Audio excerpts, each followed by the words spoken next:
बिस्मिल्लाहिर्रहमानिर्रहीम। नाजरीन, आप देख रहे हैं निज़ाम टीवी और मैं हूँ राबिया अफजल। मारूफ इलेक्ट्रिक कंपनी के CEO मोहम्मद आबिद ने तहरीक नफाज उर्दू के सरबराह जफर इकबाल उपल के एजाज में अशइया का एहतमाम किया। आइए आपको भी दिखाते हैं।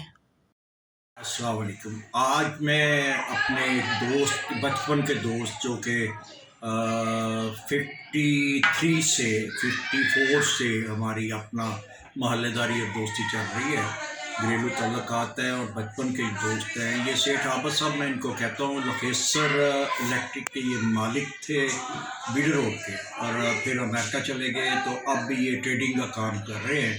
तो नफाद उर्दू के सदर ज़फ़र इकबाल उपल भी आज इन्होंने हमें एक बड़ी अच्छी दावत पे मदऊ किया, जिसमें कि मैं नान और लस्सी, जो मेरा एक शौक़ है लस्सी ख़ास तौर पे, तो उससे हमें नवाजा है।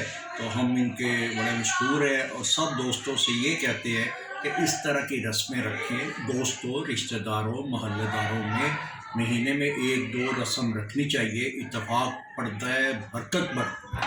तो ये इतनी तेज़ ज़िंदगी के अंदर जो मफाद परस्ती चली गई हुई है, ये फ़ायदेमंद नहीं है।